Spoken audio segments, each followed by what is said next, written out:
So good morning, everybody. Welcome to the SAEON Seminar today on the 3rd of September, a nice spring day.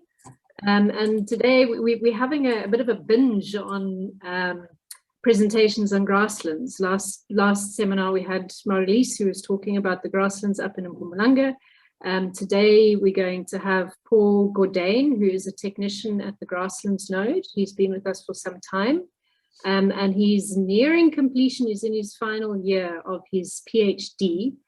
So Paul is responsible for all things biodiversity related, and he's been doing his PhD on the platform to guide and sort of set up what our long-term program should be. So looking at historic data sets, what's available, and what we should be considering in terms of moving forward with the biodiversity programs within the node. And today he's going to be talking a little about socio-ecological legacy effects of grassland transformation in the biodiversity of the Drakensberg mountains. So Paul, I'll hand over to you. And just to say, Paul is being supervised by Timothy O'Connor. And this is work that he's written up as well with Debbie Jewitt. So glad to have Debbie with us this morning as well. Thanks so much. Paul, if you'd like to share your screen, thanks. Over to you. Thanks.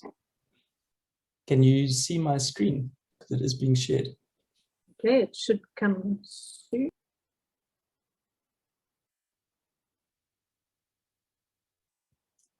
Can let me know when it's up. Good morning, everyone.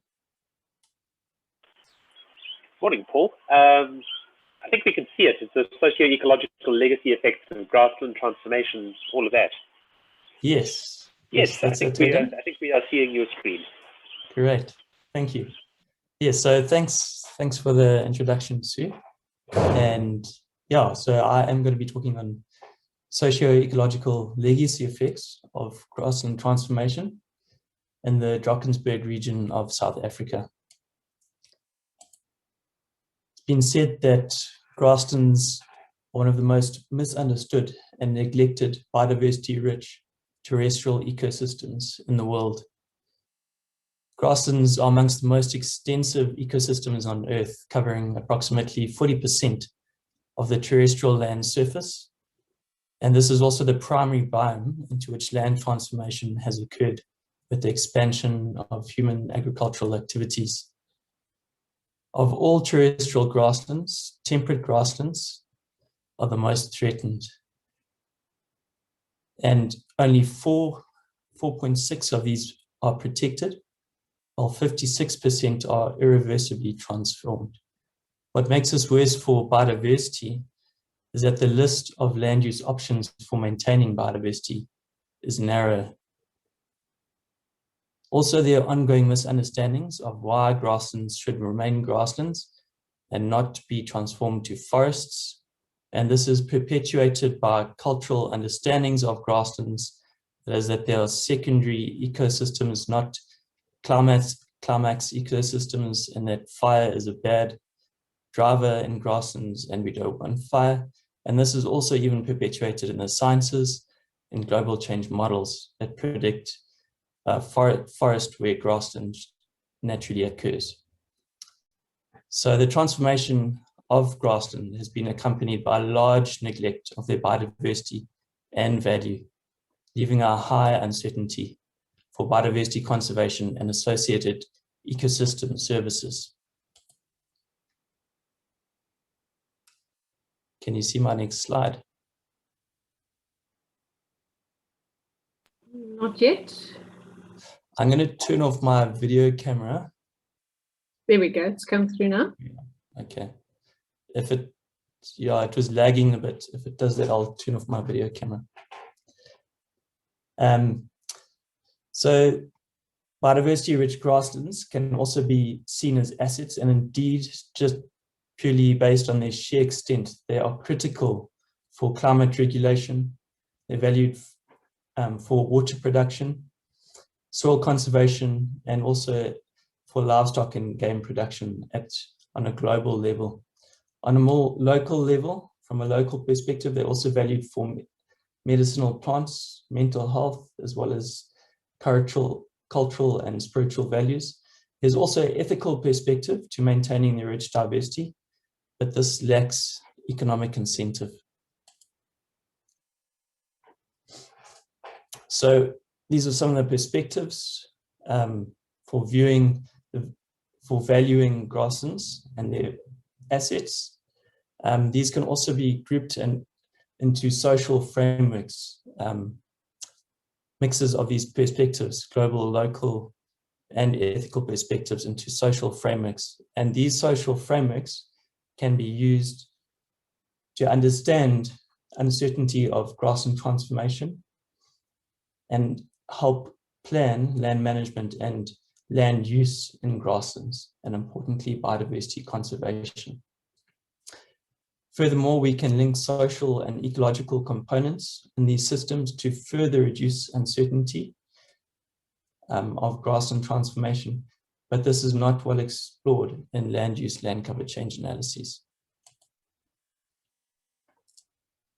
So the particular region of interest in this study is the uKhahlamba Drakensberg.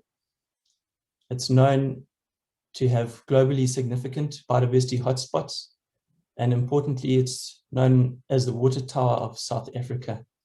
From this escarpment come some of our major rivers in South Africa. It also has an area of rich cultural and natural heritage. Just close to the Cathedral Peak catchments and Drakensberg Gorge is the highest concentration of rock art in the world.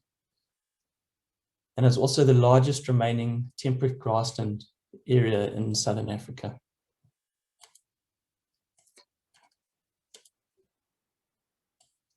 So land transformation in the Drakensberg. Only relatively recently, transformation has shaped the social systems that we are familiar with in the Drakensberg. From about 25,000 years ago, San inhabited the area, but at very low densities, having minimal impact. From about 600 years ago, Bantu agropastoral communities had an increasing presence in the area.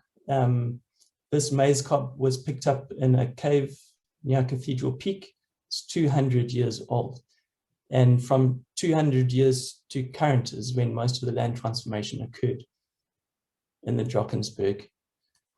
From about 200 years ago, there were clashes between Bantu groups in the area and a partial desettling of these, and then an increasing presence of European settlers and increasing again of Bantu people groups in the area. And over this period as well, the colonial government enforced land occupation in particular areas called locations and concentrated Bantu-speaking people in these areas. They're called locations. And really over the last 200 years, we've seen the establishment of different social frameworks reflected by land tenure. So we have in the location areas, communal tenure, and in largely traditionally European areas that were privately owned. And then we also had protected areas established later on in the 1900s. So this map here is just showing you the coverage of the different land tenures which reflect the complexity of social ecological systems in the study area. So you can see this, the top of the escarpment here, the border of Lesotho. In the bottom left-hand side of the screen, the orange areas are communal areas, and the dark green area, private area, and the lighter green areas closer towards the escarpment, but also extended into the lowlands, are protected areas, and the rusty red color are urban areas or town allotments within the study area. One of the major towns is Winterton, and then we also have Emmaus, which you see on the way to Cathedral Peak and Emmaus Hospital. The black crosses all over the screen are just relate to a study. They are vegetation plots across the area. Here's a different perspective. of the study area, showing you the altitudinal gain from Winterton here, all the way up to the Cathedral Peak Research catchments, you can see, and the escarpment of the Drakensberg. And the study area is delineated by 4 major rivers, the Njasuti, the Little Tugela, Sterkspruit, Linkerspruit, and Umlambonja, which comes from Cathedral Peak area. And all of those feed into the Tugela River system in KwaZulu-Natal.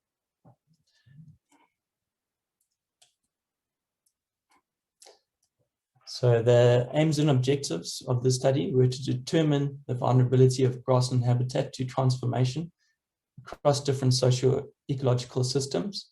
To do this, we performed a land use land cover change analysis to assess drivers of change and patterns of this across the landscape.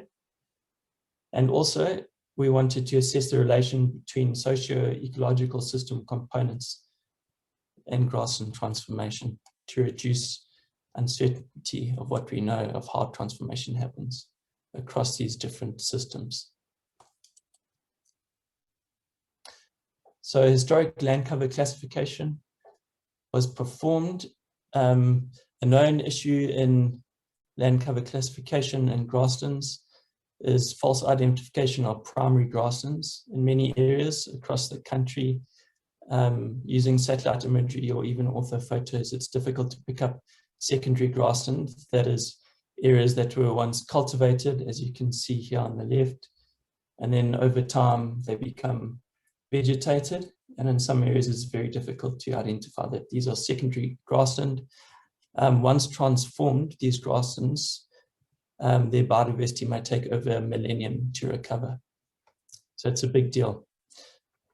So to be able to identify these secondary grasslands, we use the earliest available orthophotos from 1945. You can see the one on the right. And then the most recent comparable orthophoto, which was 2016 on the right here.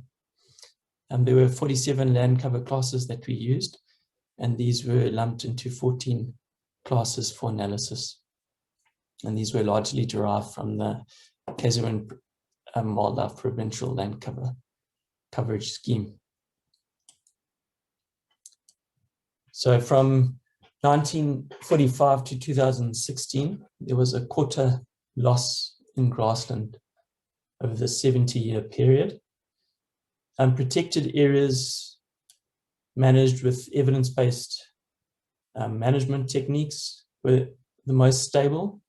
Their grassland area was reduced from 95% to 92%.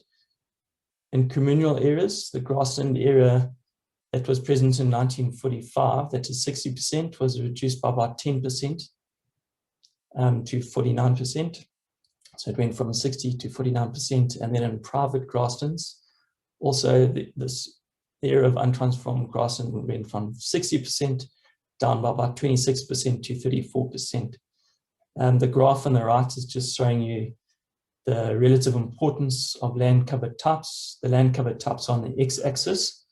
These are the lumped categories: cultivated, degraded, vegetated, grassland areas, alien closed woody areas, alien grassland, closed woody indigenous communities, degraded bare areas, so gully erosion, that was mostly constituted by gully erosion, developed, various types of development, erosion, hayfields, which are known to influence biodiversity, were picked up on the orthophotos, plantations, and this is afforestation, mostly constituted by wattle plantations and gum, so eucalyptus species in the study area, and settlement, water and wetland areas. So those were the land cover types that we were looking at in this analysis.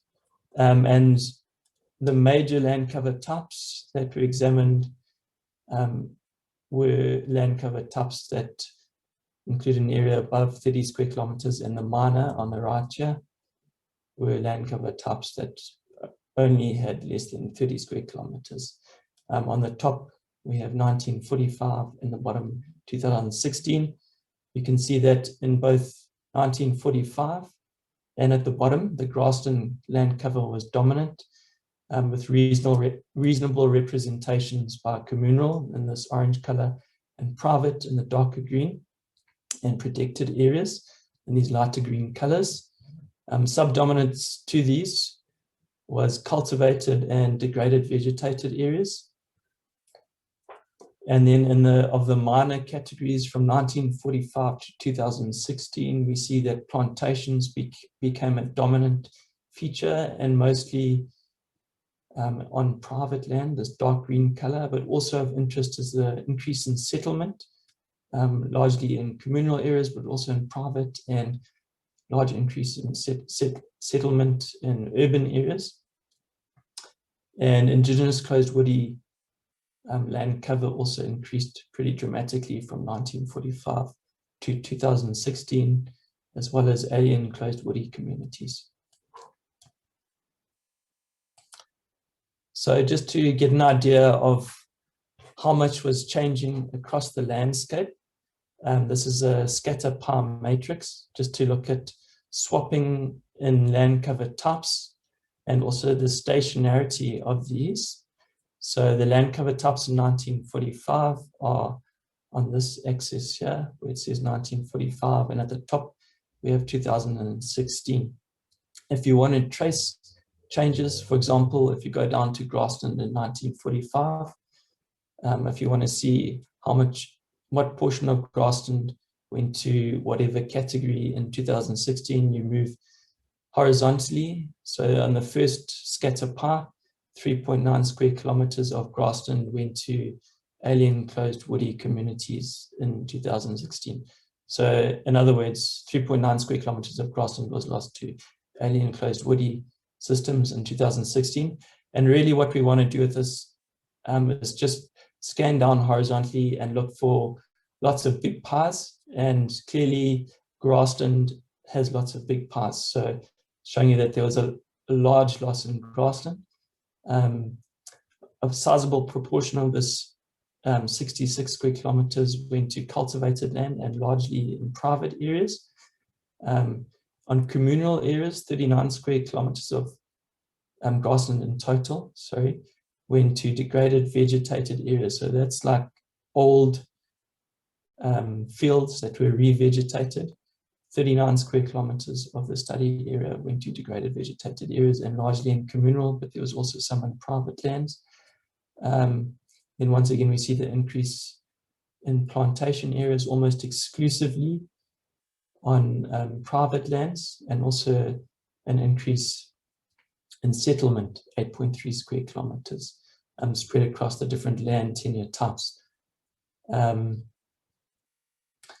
Another big pie on this scatter pie matrix is a transition from cultivated to degraded vegetated areas.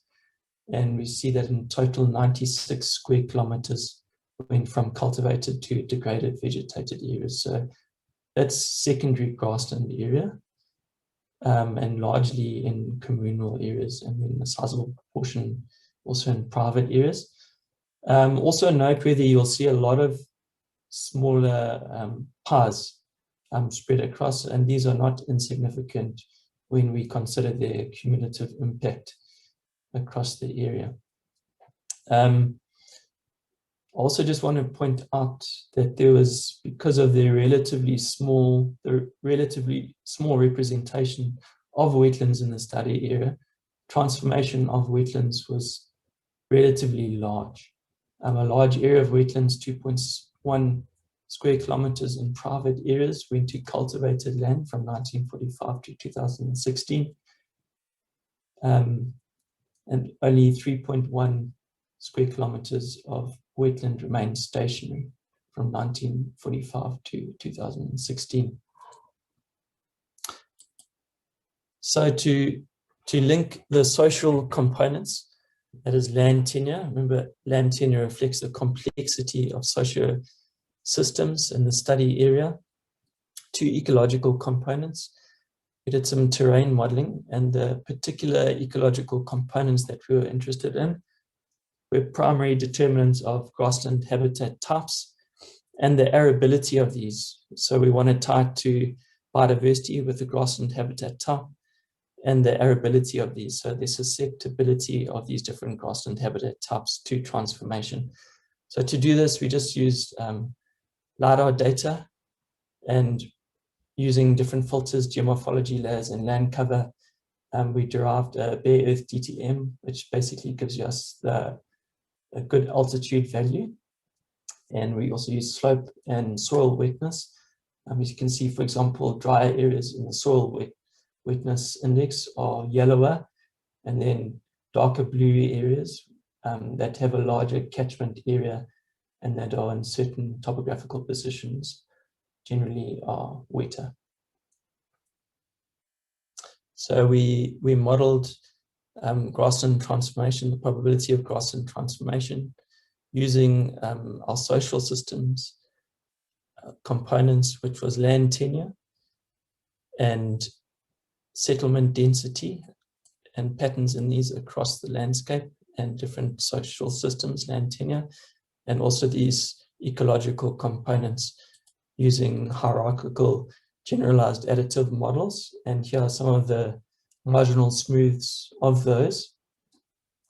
I'm going to focus on 3 of these mainly and point out that the top right one is interesting. It's patterns, the influence of settlement density on grassland transformation, and patterns in this were variable from 1945 to 2016. So if you're wanting to know the probability of grassland transformation in 1945, you're looking at dotted lines on these graphs, and the solid lines represent the marginal effects or partial effects of respective predictive variables on grassland transformation in 2016. And once again, the yellow color, dark yellow mustard color, represents communal areas, and the darker green area, private areas. So we're comparing these two land tenure types, what's happening in them. So what you can see in the top left-hand subfigure there, graph, we're looking at the influence of altitude on the probability of grassland transformation. And we can see that from 1945 to 2016, the solid line, dark green line, there was an increase all around in private areas in the probability of land transformation of grasslands, but particularly towards the higher altitude areas and private areas, there was a substantial increase in the likelihood of grassland transformation in private areas. So private areas, there was an expansion of land use and land use intensification at high altitudes. Then if we go down to the bottom left subfigure, it's looking at the influence of slope. Communal areas, the marginal effects of these while holding settlement densities constant was relatively the same from 1945 to 2016. However, on private areas, we see an all-round increase. So the increase is parallel to that line in 1945 there. So in private areas, generally, land transformation increased across all slopes. And then interestingly, regarding the effect of soil wetness, using the soil wetness index here, once again, there was a change on private land from 1945, the dotted line, to 2016, where we see this right skewed hump here. So the hump is on the left, it's a right skewed hump. And that is basically showing us that in private areas from 1945 to 2016, there was an increase in use in drier areas. So over this time, we had an increase in use of irrigation and also techniques like plantations, so afforestation of the area where you can plant on drier, less arable soils. Okay, another way of visualizing this and using the model to predict the likelihood of grassland transformation was looking at topographical cross-sections of the area or profiles. So I want to show you here the influence of elevation. The elevation profile is silhouetted here, this darker area, and altitude is on the secondary y-axis here on the right, ranging from about 1,000 meters above sea level to about 1,600. Then below elevation, we have the influence of slope, the redder areas being steeper slopes and the darker blue areas more gentle slopes. And then right at the bottom, we have the wetness profile, which corresponds to the slope and the elevation profiles. Dry areas being in yellow and wetter areas being in purple and more blue colors. So we can see these different wiggly lines here. Once again, private areas, dark green, and communal areas, this mustard yellow color. And in 1945, once again dotted, and 2016, once again solid lines. You can see there's quite a bit of variability in these lines, and that variability is showing us the response of the likelihood of transformation in these areas to elevation, the elevation profile, slope, and soil wetness. What really stands out is this dip in the likelihood of grassland transformation on this peak here of the elevation profile, and we can see that along that peak, there's increased slope and the soils are also drier. And then in wetter areas, valley bottoms, for example, there increases in the likelihood of grassland transformation in these areas. If you're comparing different land tenure types over time, what really stands out is from 1945 to 2016, a fairly large, substantial, almost over a quarter in some areas, the likelihood of grassland transformation. If you're looking at the probability between 0 and 1, so you could say at 1 there's 100% chance of transformation, where at 0 there would be 0% chance of transformation.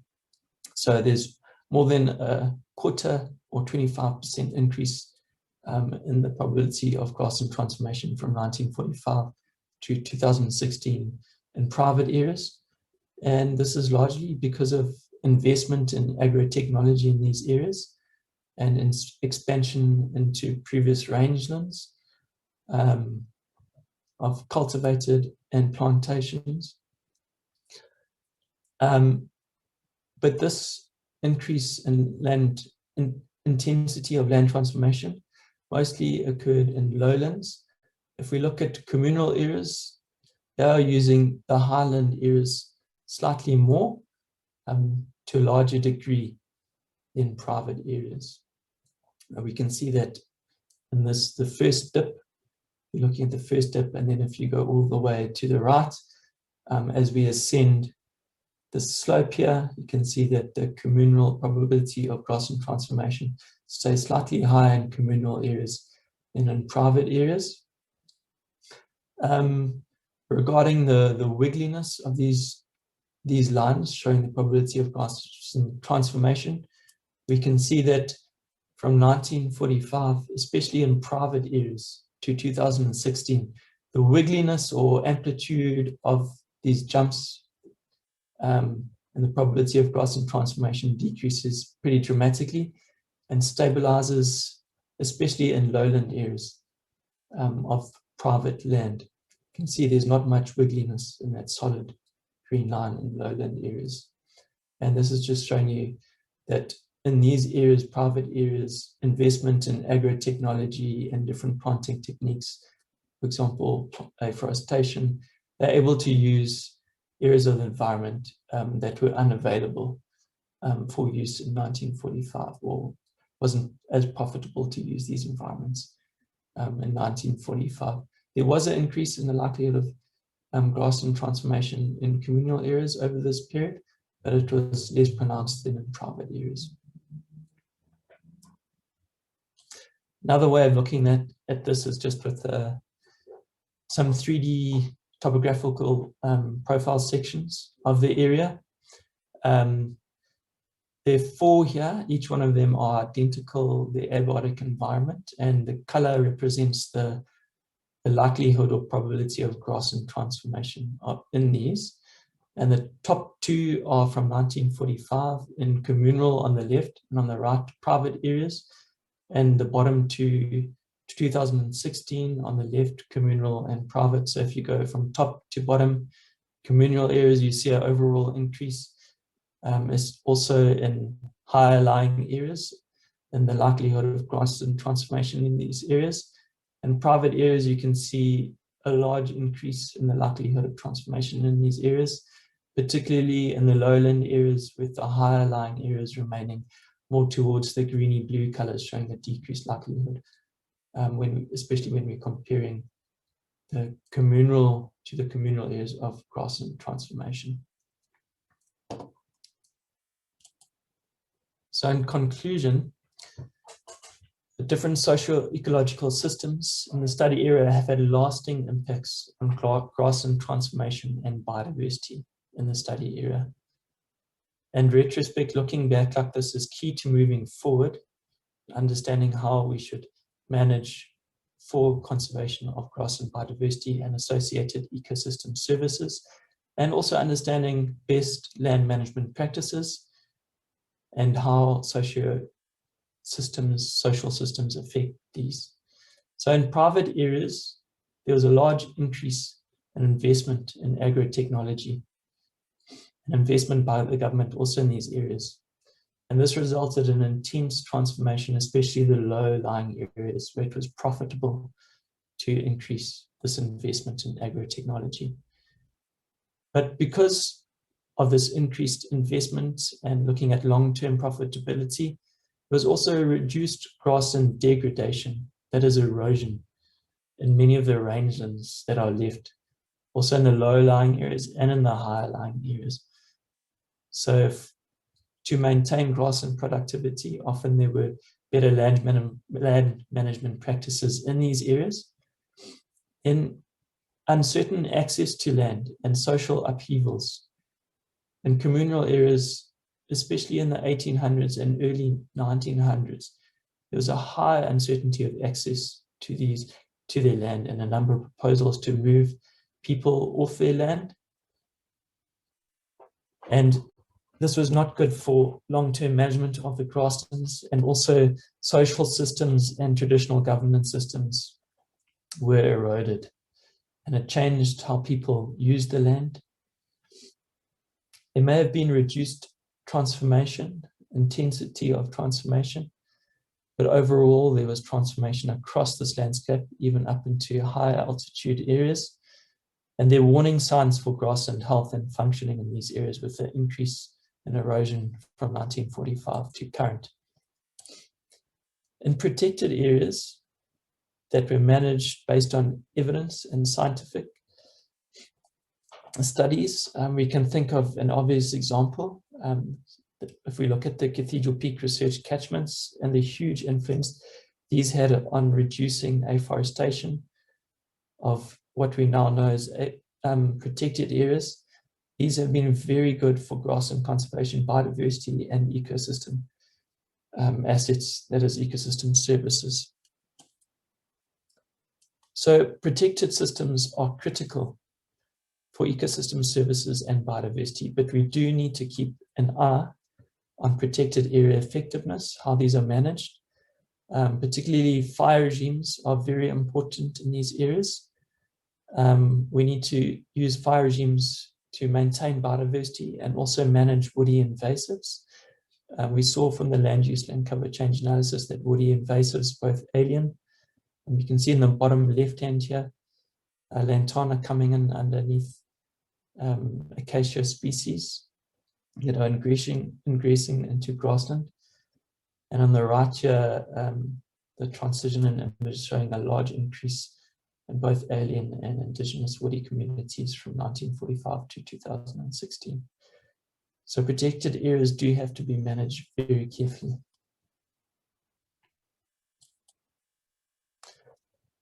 While protected areas are really important and critical, their extent is limited, particularly in lowland mountain areas of the Drakensberg, where diversity is the most threatened by transformation.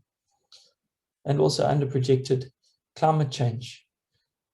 Under projected climate change, a number of models, local models, have predicted that species need to migrate upslope into cooler refugia.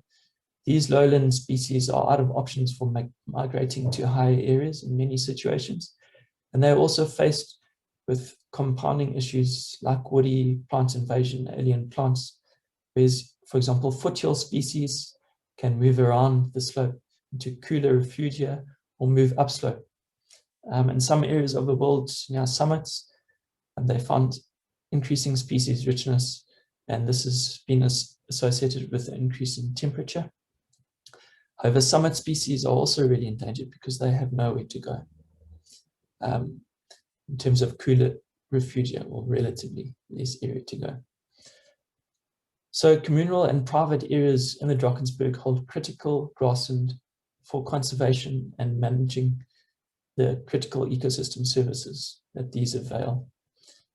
We urgently need to stop further transformation of grassland in these areas. We've seen that there are relatively extensive secondary grasslands in the area that can be used for any agricultural activities that are needed and that should be prioritized. We also need to incentivize conservation practice on these and develop a culture of scientific-based management and harness good aspects of both communal and private land management across the region. Thank you. Thank you very much, Paul.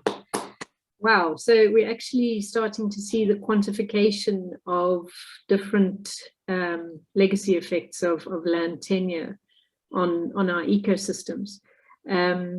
I would now like to invite the floor to anybody who would like to ask a question. If I could see some hands. So there's one from Hayden. Hayden, would you like to go ahead and speak to your comment? Okay, yeah, I was very interested about the tight coupling between communities and grasslands. You know, having spent a lot of time going into that area for, you know, the past years, I've been amazed at the speed of transformation that's happening out there. Do you have any good case studies where communities have successfully been incentivized to actually protect these areas? Or is it kind of a pie in the sky, this is a thing that we should try and do, but we don't know how? There are. I'm not directly involved with them, although we are to some extent at SAEON in the uKhahlamba area, which is slightly north of the study area. And there are very good initiatives there. Yeah, we have also been involved in those where they are using community-based science to get people interested in restoring rangelands, and there are hurdles with funding and turnover of community members, but it is possible. Yeah. Paul, if I might speak to that a little bit. Hayden, there's actually a very useful mechanism in the country called the Biodiversity Stewardship Program, which applies both to private and communal areas. So in a more generic sense, rather than specifically the study area which we've been examining, the opportunity exists to use the legislation which ensures that the intensity of land use is constrained in order to promote biodiversity conservation, and you're also constrained in terms of further development of the property, and you get a major tax break. Now, in the communal areas, this might not sound useful. Where it has emerged in communal areas is in cases of land restitution, where communities have decided to pursue a conservation project in order to raise funding. And the program's been pretty effective. An area approximately a third of the size of Kruger has actually been brought under protection. So there is at least one legal mechanism which offers a lot of opportunity, that is incentivized and which has become reasonably popular out there. But I think additional ones are probably needed that would rely as much on direct incentivization for ecosystem services as simply relying on tax breaks. Thanks. Thanks, Tim. And then I have a question from Craig's iPhone. Craig, would you like to pose your question?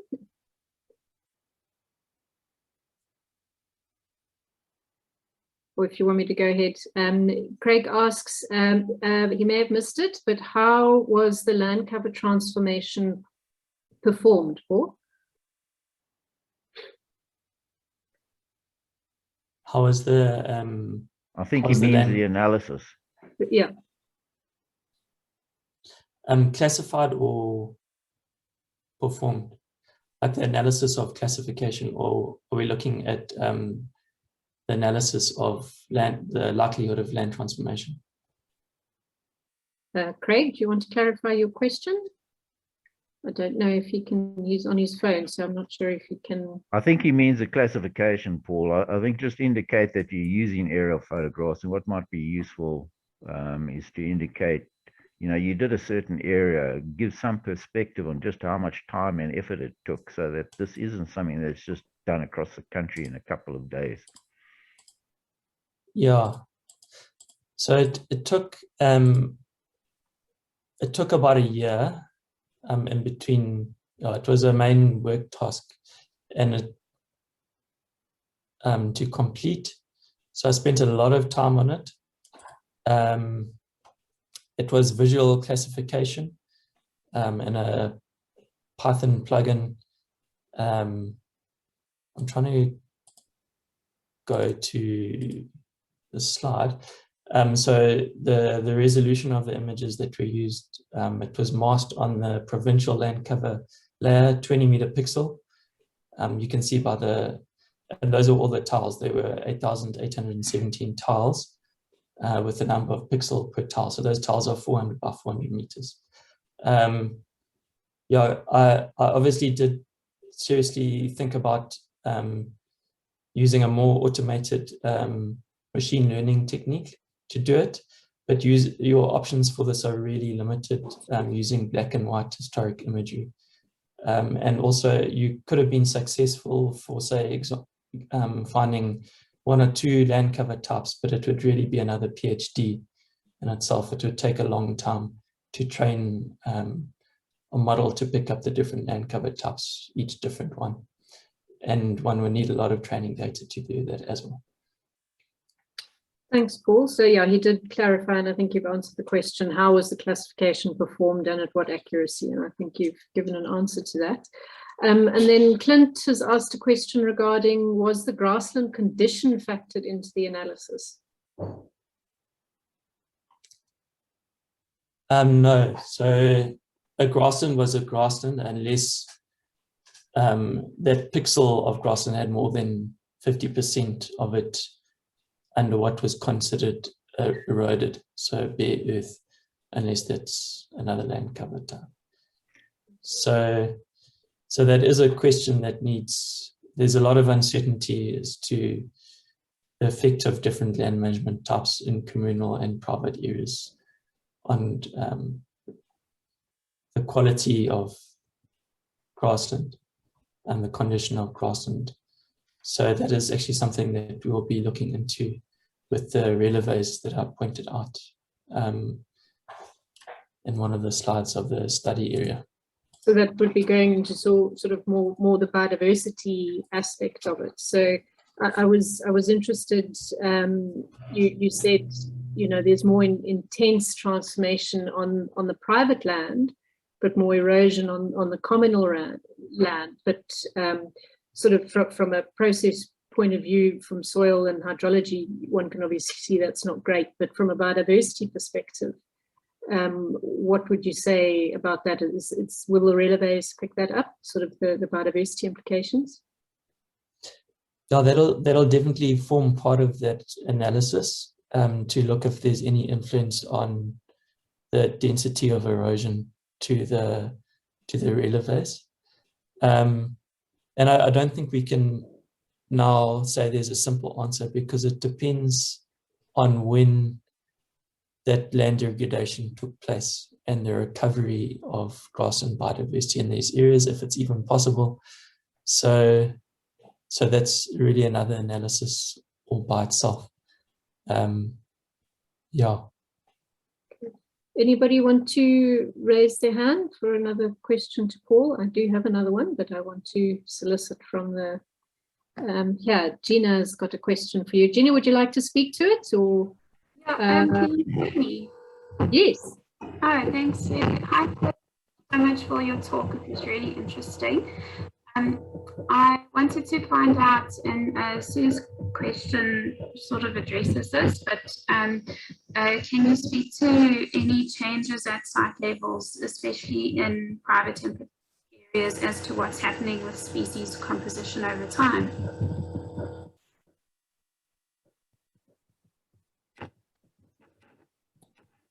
I'm not sure I fully got that question. I understood you sorry. asking. Sorry, it's a bad line. I think she's asking in terms of in relation to the private and protected areas, what are the site level changes in species composition over time? So I would like to do another presentation on that. Yes, just I think you've been publishing, also working towards publish that. Yeah, so that'll come. Yeah. Thanks. Paul, I think just give a bit of detailed description of the data set that you have to address that question, because it's directly comparable with what Gina did for her PhD. Okay. So in the 1970s, Ed Granger, late 1970s, early 1980s, Ed Granger performed a whole lot of vegetation relevaes in the study area, looking at grassland composition, and we have managed to revisit those and retake photos of the site and redo those relevaes. And those are providing an idea of the stability of composition across the different, the relevaes were spread across the different land tenures in the study area, so protected, communal and private areas.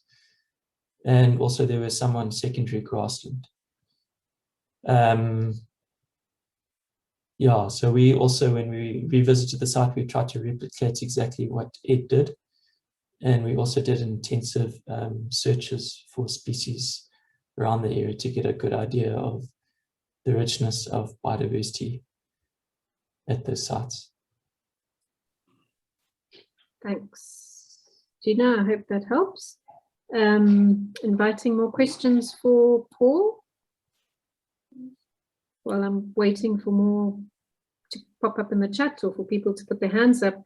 So Paul, I have one for you, and it's around long-term observations, and what has the work you've done so far taught you about what to consider in terms of putting up long-term vegetation trials? When we first started at SAEON and started the node in 2011, everybody was very quick to say, oh, you need to do vegetation monitoring, but the question was sort of how, which brought your PhD around. So I just wanted to ask, what have you learned, and what are your recommendations for SAEON when we consider investing in long-term observations with respect to vegetation and global change impacts on vegetation? Yeah, I feel that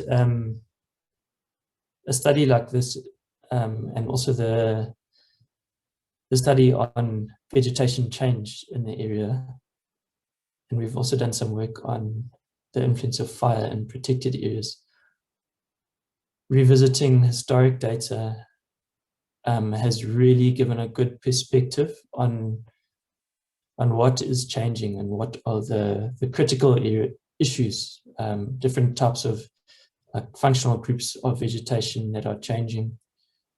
So it really can help us know how to design a network that is going to be relevant and that is also picking up on historical issues, but also understanding relatively recent influences on what has caused change will go a long way into the future of knowing for sure the issues that have resulted in the change that we see today. Whereas one could ascribe them to a bunch of different drivers if one didn't have that historical understanding of the study area. So to me, that's been one of the biggest lessons, or the largest values, at least, in an exercise like this. Great, thank you very much. I'm not seeing any more questions, but I'd like to give Debbie a chance to have any comments. Oh wait, here's one from Hayden. Debbie, I'll come to you now. Let me just get Hayden's question in. What is the reason for only using 1940 and 2016 data rather than including additional time points between the two? For example, NGI data.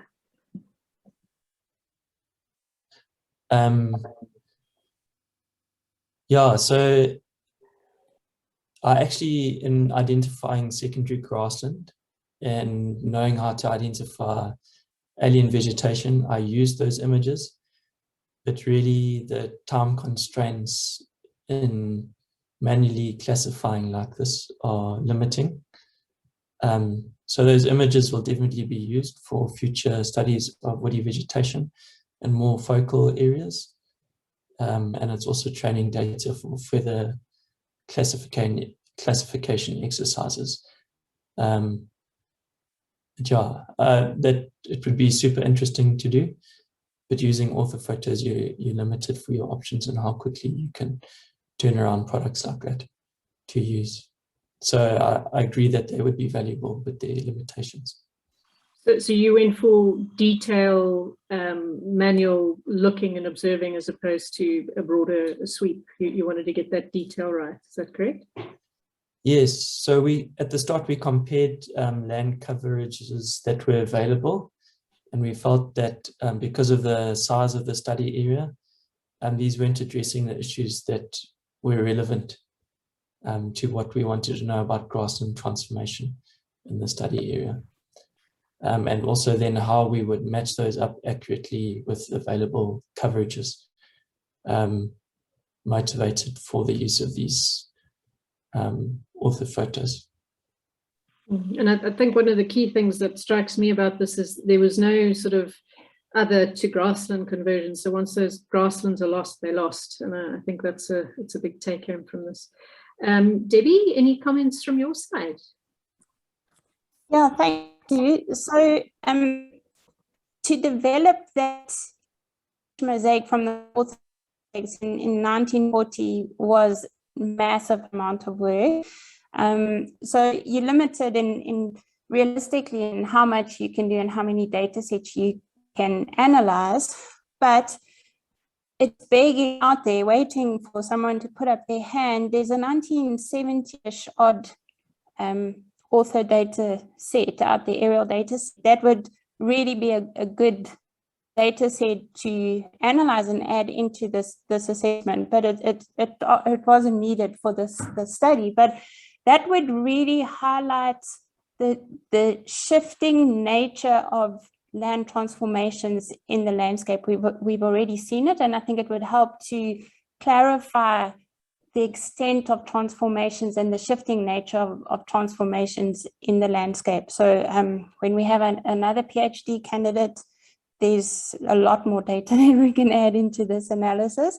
And then just to comment on the biodiversity stewardship mechanism, as to add to what Tim has said, and Sue, you've already posted that link in the chat box. Just yesterday, Sandparks has announced a brand new Grassland National Park in the Eastern Cape on the border of Lesotho. And that is made up of land owned by tribal authorities, as well as private landowners. and it's following that biodiversity stewardship mechanism. So there are examples of a wonderful new national park being proclaimed using those mechanisms. So it's gaining traction, and I can't wait to go to that new national park. Thanks. Great, thanks. And Tim, any comments from you? No, thanks, Sue. I'm fine. Thank you. Great. Okay, if there are no more questions from the chat, I just want to say thank you very much to everybody for joining us today. And I would like to give a punt for the next glut in our grassland series. So I'm very pleased to see all these grassland talks coming through. Will be on the 1st of October. And Gina, we're looking forward to hearing a lot more about your work. Gina is with the Arid Lands node. And she's going to be talking about expanding grasslands, structural biome shifts in dry lands of the Eastern Karoo, revealed through long-term observation of climate and vegetation and land use. So everybody please make a bid, save the date on the 1st of October. And I also just want to note, Paul is trying to put a team together to look at biodiversity issues across the nodes. I think he's been in touch with some of you on that. So watch that space, and it really is about how we can look at all these individual studies for SAEON and then start pulling a bigger picture together for some really long range planning. We didn't want to rush into anything. It's important to get basic understanding of what's available and what's out there. And I just want to tip a hat to Tim, who had that vision and has in the background been coordinating all these studies across the country. And I'm looking forward to a comprehensive review on what it all means at a biome and interbiome level scale. So Tim, we're looking forward to that, and Paul and the rest of you to drive that on. So thanks everybody. Have a wonderful Friday. I hope you're all going to have some spring briars this weekend, and we look forward to seeing you all on the 1st of October. Thank you very much.